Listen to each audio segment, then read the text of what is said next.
This is the explanation. Everyone having the same Android Studio project, right?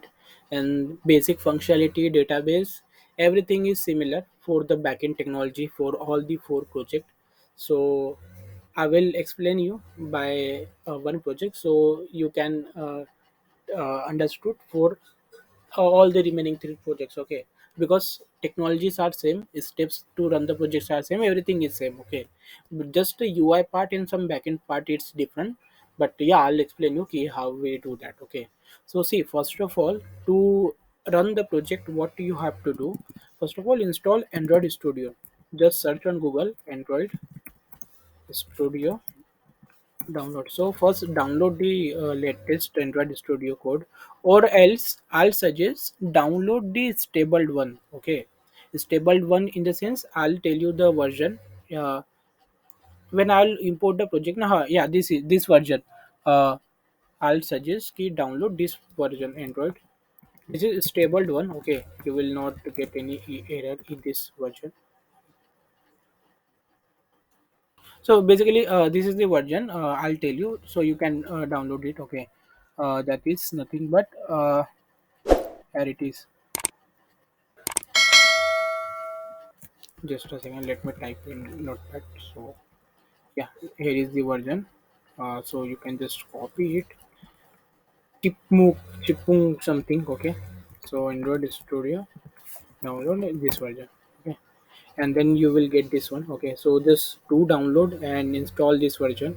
Okay, and after installation, the next steps you have to do, this is similar for all the projects. Okay, so if you are event planner application, if you having event planner or medicine finder or book finder or a vehicle pro, so you all everyone has to perform the same. Okay, so first what you have to do, I have given you two file, apk file and zip file. So you have to first unzip the zip file. Okay, suppose this is my zip file, so I can extract here. Okay, you can use WinZip application, PZip application, anything. Okay, so you just have to make it unzip. It will take 1 minute hardly, based on your laptop performance. And also I'll suggest do this setup in laptop which having at least i5 processor and 8 GB RAM. Okay, if you do with i3 and 4 GB RAM configuration laptops, so the Android application will get hang and it will not work properly. Okay, then you will say ki my system is not running and anything. Okay, because Android Studio is a kind of application which is heavy application or heavy software. Okay,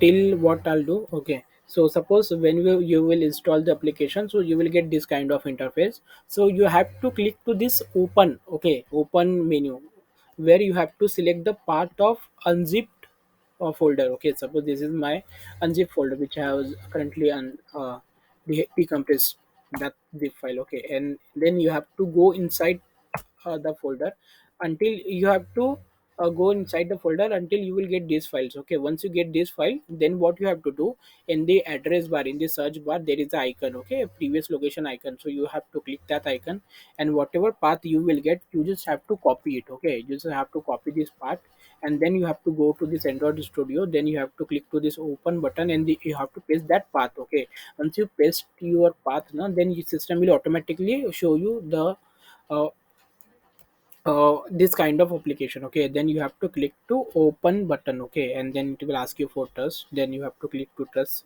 project, and trust project, and system will then open your project. Okay, now maybe it will take now 15 to 20 minutes to build your project based on your laptop performance and the internet speed.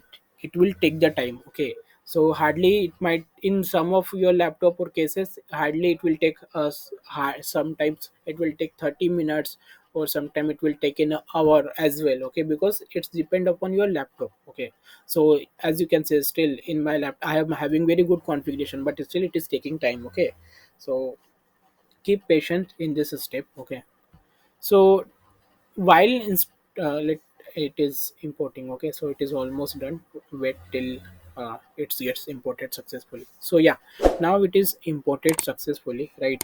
So after importing, if you get this kind of interface and you have not get any error, That means cool, you have configured the system properly. Okay, and the next step what you have to do now, there are two ways to run the project.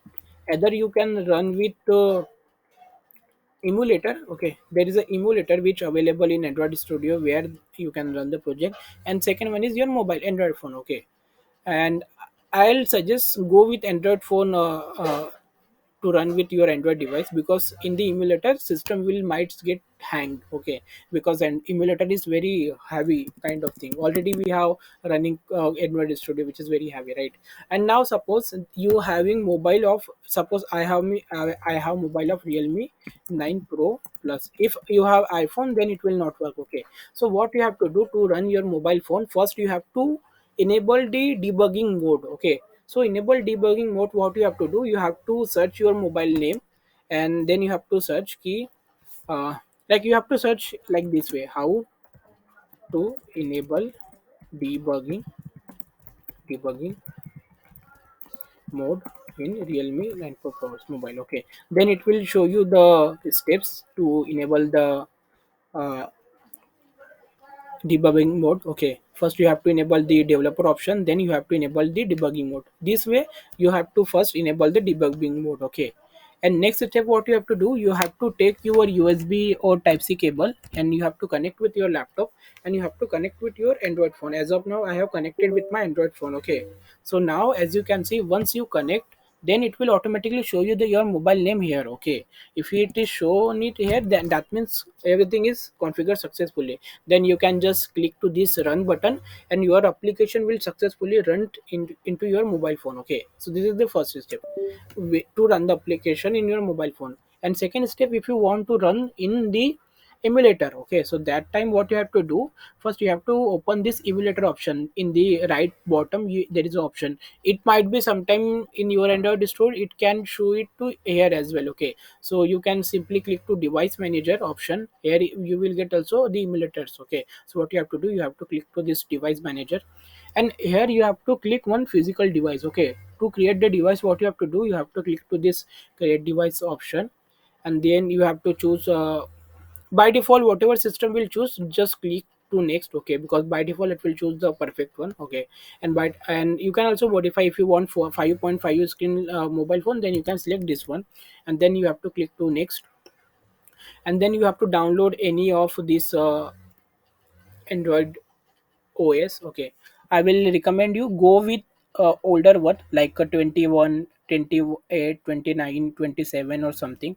Don't go with 30 or 31, 32, 33. That is latest one, so it is not uh, compatible as of now. Okay, so do configuration with 29 or 28. Okay, so I'll do with 29, and then you have to click to next, and then you have to click finish. Okay, after clicking finish, then system will download the operating system, and it will take some time to configure and to install in your system. Okay, and after installing, then you will automatically get this kind of devices will be there. Okay, and you will also get the name will appear here as well. Okay, so then you can select to this option, and then you can simply click to run button, and after clicking done, it will again take 15 to 20 minutes to start the emulator and to run your application into emulator, and then it will run successfully. Okay, and also in emulator you won't be able to demonstrate properly, because in emulator there is no location sensor. So that's why I recommend you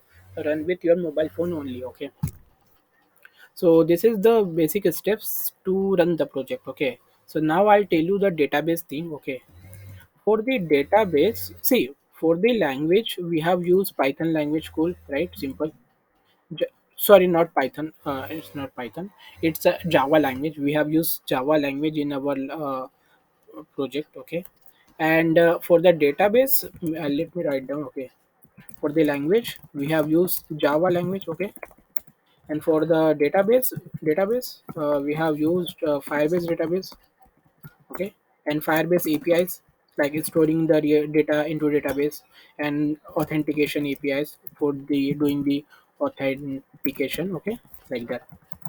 And for map location thing, we have used Google Map.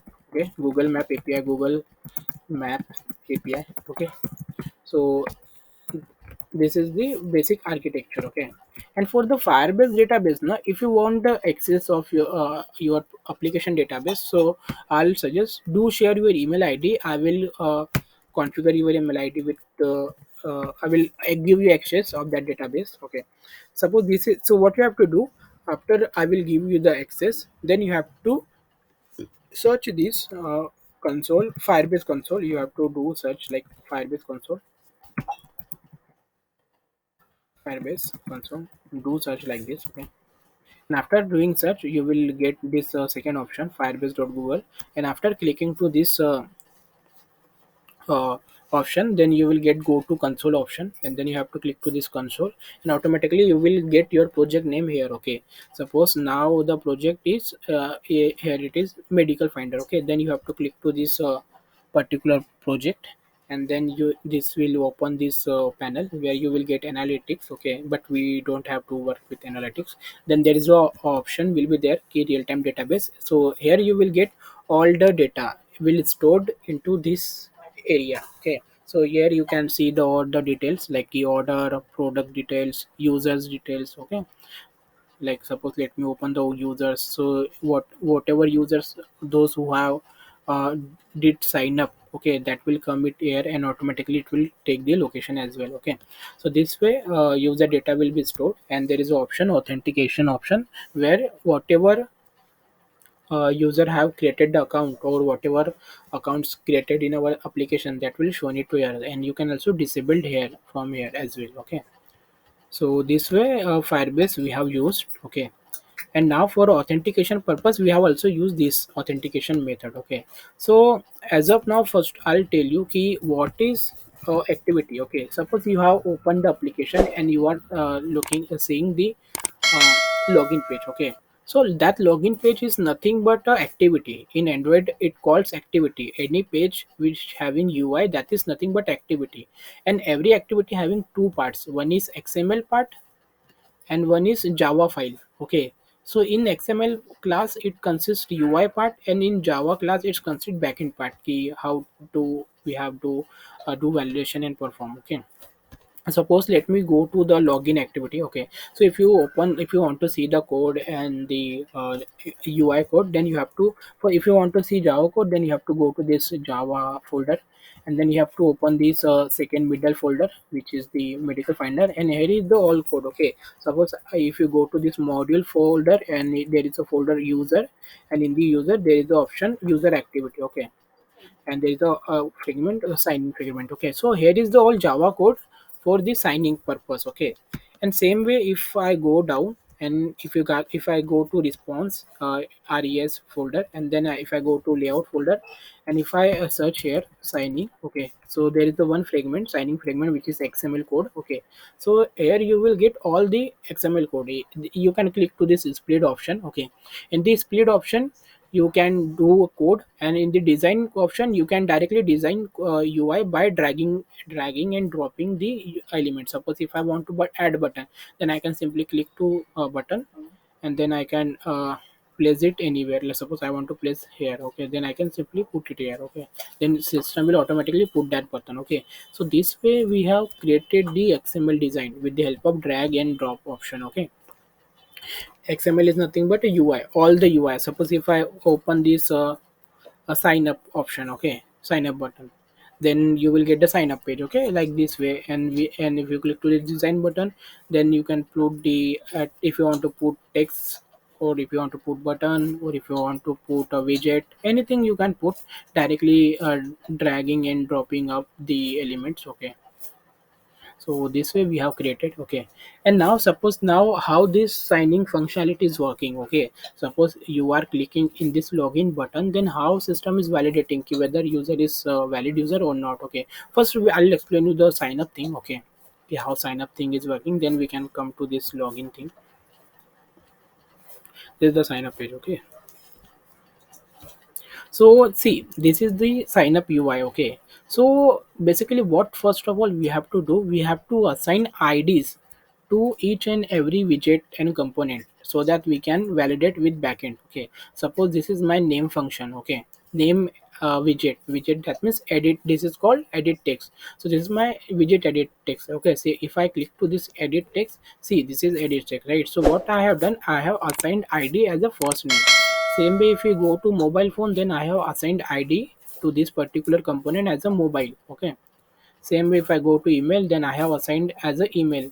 Same way, address. So I have assigned IDs to each and every component. Same way, like register button. So I added assign ID to register button. This is same for all the applications. So I'll explain you this common thing only, so you will get it. And same way, then whenever if I want to get the data, whatever user data will enter into this components, so I want to do a sign up based upon that value. Okay, so then what we have to do in the backend, I have to mention, create the variables for that particular component. Suppose this is the first name, which I have just right now shown you, right? That particular component ID. And so this is email. Okay, so then what I have to do in the backend code, I in the Java, what I have to first initialize the variable. Then after that, I have to assign that variable to that component. Suppose this is first name, this is the first name component, which is username. Okay, so if I what I have did, I have used this view as a find view by id. Then I have given the id. If you click to control button and hover this first name, and if you then again click, right click your mouse, then it will automatically open this uh, component. So you can see, okay, we have what we have did, we have assigned this component to this variable. Same way for email, this mobile number, if you click to this over and click this mobile text, then it will show the this component. So what we did, we have assigned this component to this variable. So this way we have done for all the components. And same way, uh, see, whenever user will click to this sign up button. Okay, so what we need, whenever user will click to this register button, then what we need, we have to create an account, right? So for such purpose, what we have done, see, this is the register button, right? So if you do find, okay, this is the register button. Okay, if you go down, okay, so here is the one click listener is available. Okay, so what this click listener will do, whenever we will click to that component na, so this click listener is allows to what functionality we need to implement. It will allow to do code in that particular click listener. So what we have to, we have just created key register button set on click listener key. Whenever user will click to this button, then this operation will get performed. Okay, so what mean by this operation, first we are doing field validation. So in the field validation, we are just checking whether user has entered correct data or not. Suppose whether they have entered mobile number, email address, or like that validations we are doing. Okay, and if it is correct, then we are registering the user. This is the method which I have created function, we register user. If you go to this register user, so what do we here we are doing, we are just first showing the loading bar. Okay, and in the loading bar, we are just creating user with email and id and password. So this is the method. Basically, see, mobile, or this is called mobile authentication. Okay, this is the object. Basically, we have used firebase authentication. Okay, so see, here is the firebase authentication variable. Okay, so what we are doing, we are using this firebase authentication library for authentication purpose. And in that library, having this function called create a user with email and password, where we are just passing the email address and password. And based on this information, email id and password, system will firebase will create account here. Okay, so this way we are creating the account. Okay, and then we are storing the data. See, this is for just creating the authentication account, and we have to store the data as well, right? The mobile number, this is just store the email id password, right? But we have to store the other information as well, right? Like latitude, address, mobile number, address, password, email, etc. So we are saving that data into this real time database. So this is the real time database. So what we are doing, we are then creating the object of that real time data. Okay, see, this is my database. Okay, so this is called database reference library. We are taking it from reference library. So what we are doing, we are just creating a hash map. This is called hash map, where we will store the data in the form of key and pair. And then we are just using this database object, and we are creating one child. In that child, we are storing the user map.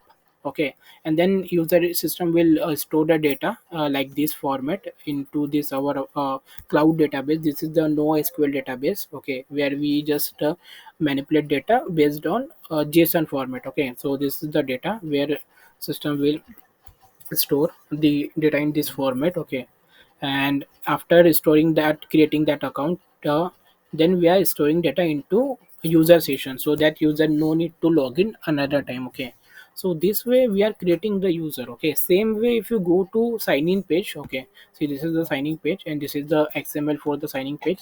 So here we are also doing the same. थोड़ा पानी रखते क्या हमें? uh, Here we are just creating two component like email, and this is for password, and this is the login button. So whenever user will click to this login button, so what we had did, we have added one click listener. Suppose this is the login button. Okay, so we have first validating the user key whether user has entered correct data or not, like email or password. Then we are just taking the data from that component like get text. It will get the text from that component, and then we are showing the loading bar. And if it is validated, then we are just passing the data into this login user function.